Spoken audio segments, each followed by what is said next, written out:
everybody. This week I'm going to talk about dotted delay rhythms, and it's going to be featuring the U2 song Where the Streets Have No Name.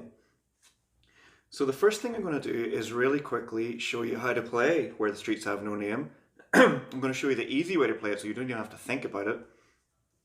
But then after that I'm going to talk a little bit about the theory about how the delay works so that you could find your own delay settings for future songs and how you can find the correct BPM and set your delay to a BPM. So, to start off with this song, first of all you'll need a digital delay, and you want to set it to 125 beats per minute. If your delay doesn't work by beats per minute and it can only be set by milliseconds, then you need to set it to 360 milliseconds. And the last thing you need to do is select a dotted eighth rhythm. Now, I'm going to show you that on paper in a moment. But for now, that is basically, it's the note which has a little line across the top and also a dot in front of it. So, to play this song, I'm just going to turn my delay off.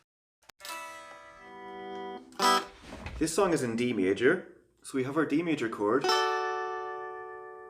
up here on the 10th fret, and that is the 10th fret of the E string and the 10th fret of the B string.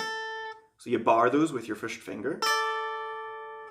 And then we have the 12th fret of the G string and the 11th fret of the G string. Those are the only four notes that we play in this riff. So we start off, we play the 10th fret of the E, 10th fret of the B, 12th fret of the G, 11th fret of the G, 12th fret of the G, and then back to the 10th fret of the B. So altogether that's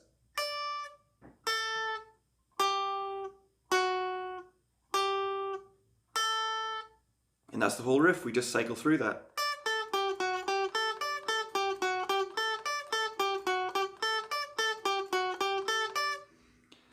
So how do we play that with the delay? And this is the part where I was talking about you can play this without even having to think. If you get yourself a metronome, or if you don't have one of these, you can download a free app on your phone. They're also very good. And set it to eighth notes at 125 BPM. That sounds like that. 1 and 2 and 3 and 4 and 1 and 2 and 3 and 4 and those are your 8 notes. 1 and 2 and 3 and 4 and 8 notes. Those are your plucked notes. That's 1 and 2 and 3 and like that.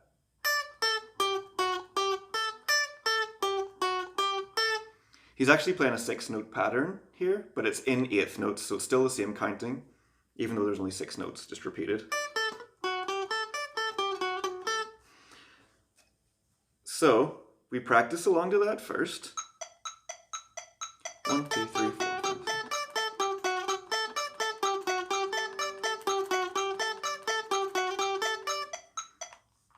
Once you can do that, you can play the riff. All we have to do is turn the delay on. So we have our dotted eighth delay set to 360 milliseconds. Turn that on. Turn the metronome on. Just play along.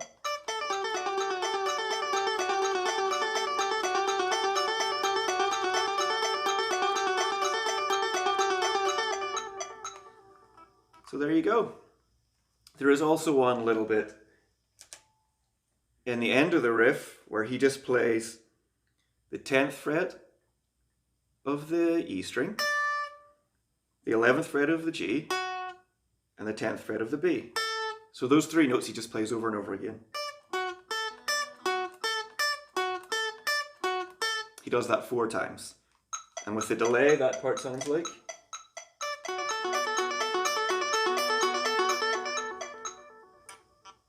And that's the part where he would go into the strumming part of the song. So that's how to play the riff really quick. That's how to put your delay on.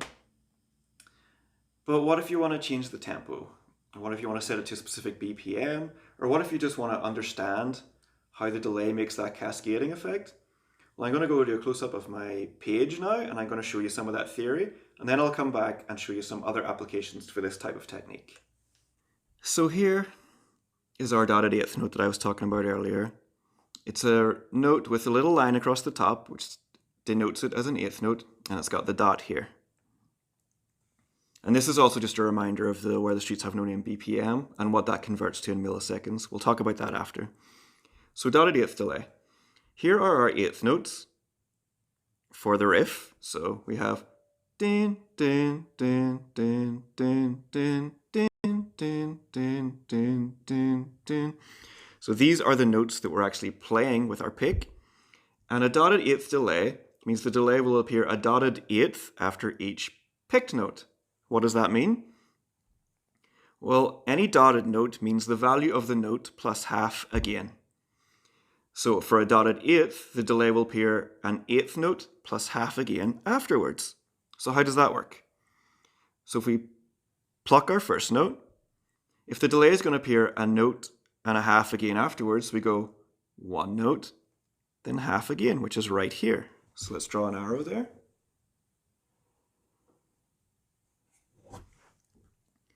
If we play this note, the delay is going to appear here. The repeat of that note will appear here. Then when we pluck this second note, if we count it again, it will appear a note and a half later.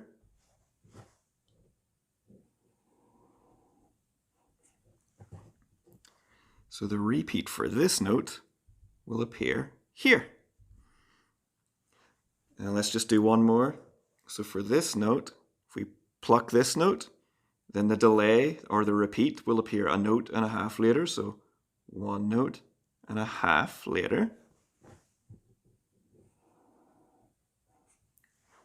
So it'll be there. So what you can see is starting to happen in the sequence now is every time we pluck a note, the previous note's delay happens immediately after. We pluck a note and the previous note's delay happens immediately after. That's what gives this delay trick its kind of cascading kind of tone. Dee-doo, dee-doo, dee-doo, dee-doo, that kind of effect. So that's how the delay the rhythm is working. So now how about most delay pedals can only be set in milliseconds, not BPM. So how do you figure out what BPM you need? Or how do you figure out what milliseconds you need for a specific BPM? Well, there's actually a very simple equation that works with this. So you'll need a calculator, or if you have one on your phone, that's perfect. But here's the equation.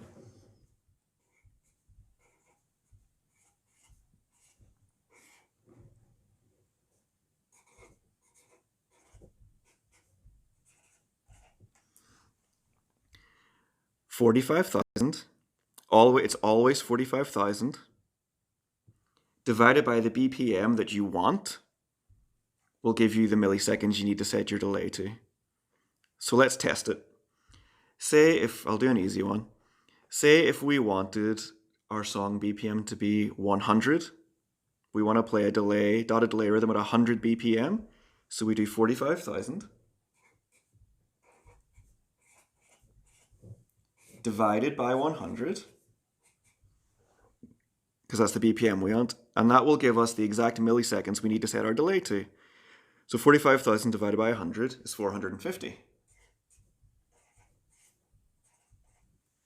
So you would set your delay to 450 milliseconds. And also don't forget to make it a dotted eighth delay. So there you go. That's the theory behind how the delay rhythm works and how to get your BPM.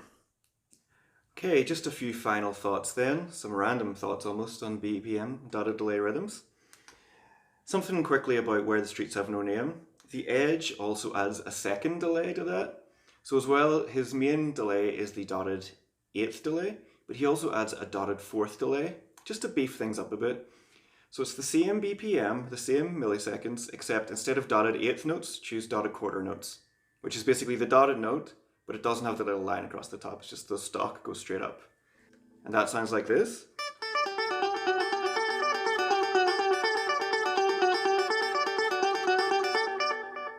It just thickens it up a bit. Another note on this as well, if you're trying to find the right picking rhythm for your delay, say you don't have a metronome handy or you can't figure it out, you're just kind of doing it by ear. So you want to set your delay for one repeat, like that.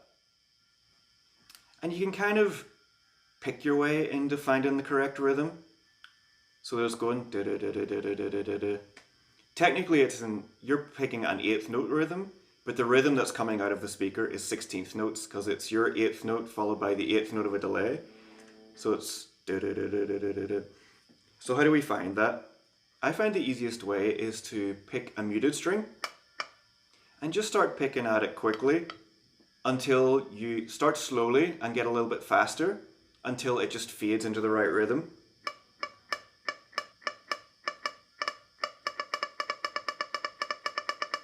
There we go. A little bit too fast, and it's all out of tune. A little bit too slow. It's wrong. But you just get it just right. And that's another way to find the rhythm without having to use a metronome or maths. So you can just figure out the right rhythm.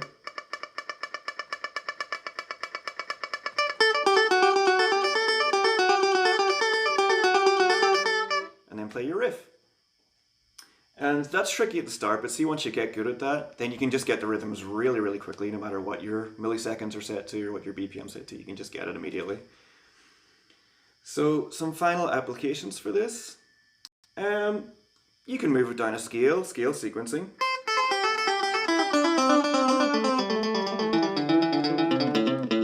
Come up with some cool parts that way. Or my favorite way is to use arpeggios.